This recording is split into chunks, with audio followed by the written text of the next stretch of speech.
Hello दोस्तों। तो कैसे हाल चाल हैं आपके। आई होप आप बहुत अच्छे होंगे। तो जैसे कि हमने लास्ट क्लास में किंगडम मोनेरा तक अप्रोक्सीमेटली डिस्कस कर ली थी एनसीईआरटी। तो आज हम चलिए किंगडम प्रोटिस्टा के क्राइसोफाइट्स को डिस्कस कर लेते हैं। और ये जो क्वेश्चंस हैं ये डायरेक्ट एनसीईआरटी की लाइंस हैं, कुछ हिडन लाइंस हैं, तो उनसे हम क्वेश्चंस बना रहे हैं। तो सबसे पहला क्वेश्चन ये है हमारा, chrysophytes includes option A diatoms, ये जिसको हम गोल्डन एल्गी भी कहते हैं। ऑप्शन बी है diatoms and option C desmids, जिसको हम गोल्डन एल्गी कहते हैं। एंड ऑप्शन डी है बोथ बी एंड सी। तो फर्स्ट ऑप्शन तो हमारा गलत है, क्योंकि जो डायटम्स होते हैं उनको हम गोल्डन एल्गी नहीं कहते हैं। जो डेस्मिड्स होते हैं उनको हम गोल्डन एल्गी कहते हैं। तो chrysophytes include diatoms and golden algae. Golden algae को हम डेस्मिड्स भी कहते हैं। तो हमारा आंसर होगा डी। हमारा आंसर होगा D, both B and C. Okay, तो चलिए हम नेक्स्ट क्वेश्चन डिस्कस करते हैं। नेक्स्ट क्वेश्चन है, chrysophytes are found in only marine environments, only fresh environments, both fresh as well as marine environments. And option D है only inside host organisms. तो यार ये जो क्राइसोफाइट्स होते हैं, ये जो होते हैं ये होस्ट ऑर्गेनिज्म के अंदर नहीं होते हैं, क्योंकि ये जो होते हैं फोटोसिंथेटिक होते हैं। और ये ओनली मैरीन इन्वायरमेंट्स में भी नहीं पाए जाते हैं, ओनली फ्रेश इन्वायरमेंट्स में भी नहीं पाए जाते हैं। एनसीईआरटी में लिखा है कि chrysophytes are found in both marine as well as fresh environments. तो हमारा ऑप्शन होगा सी।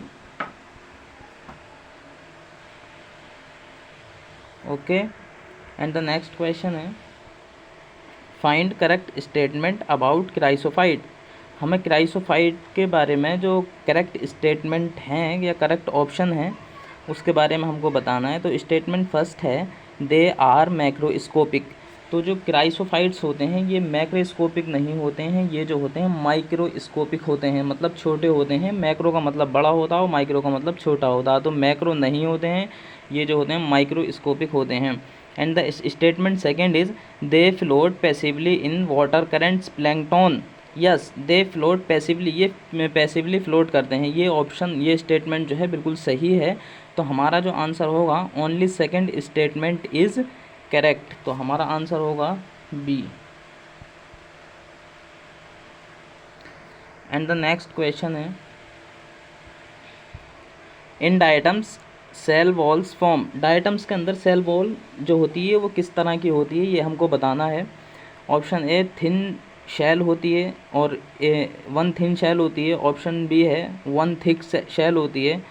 एंड ऑप्शन सी है टू थिक शैल होती है। एंड ऑप्शन डी है टू थिन शैल्स होती हैं इसके अंदर। तो जो डायटम्स होते हैं उनकी जो सेल वॉल्स होती हैं वो होती हैं टू थिन शैल्स होती हैं, like as a soap box.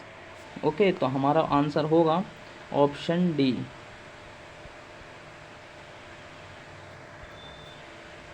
And the next question है, फाइंड इनकरेक्ट। अब का हमको बताना है incorrect statement, incorrect option about diatoms. Diatoms के बारे में हमको इनकरेक्ट स्टेटमेंट बताना है। तो सेल वॉल्स आर इनडेस्ट्रक्टिबल।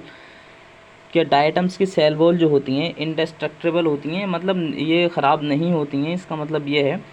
तो यस, हाँ, ये इंडेस्ट्रक्टिबल होती हैं जो डायटम्स की सेल वॉल होती हैं। And they form diatomaceous earth. Yes, ये जो होती हैं डायटोमेशियस अर्थ भी बनाती हैं बिलियन ऑफ ईयर्स के अंदर, accumulation over billion of years.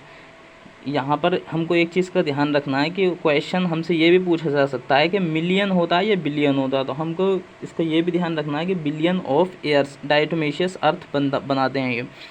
And the third option है, दे आर मतलब आर चीफ प्रोड्यूसर। ये चीफ प्रोड्यूसर होते हैं। यस, ये जो होते हैं चीफ प्रोड्यूसर भी होते हैं डायटम्स। एंड ऑप्शन डी है हेट्रोट्रोफिक इन नेचर। तो यार हेट्रोट्रोफिक तो नहीं होते हैं ये, क्योंकि ये फोटोसिंथेटिक होते हैं। तो ये जो होते हैं ऑटोट्रोफिक होते हैं। तो हमारा आंसर होगा डी। करेक्ट, इनकरेक्ट पूछा है तो इनकरेक्ट हमारा ऑप्शन है इसमें डी।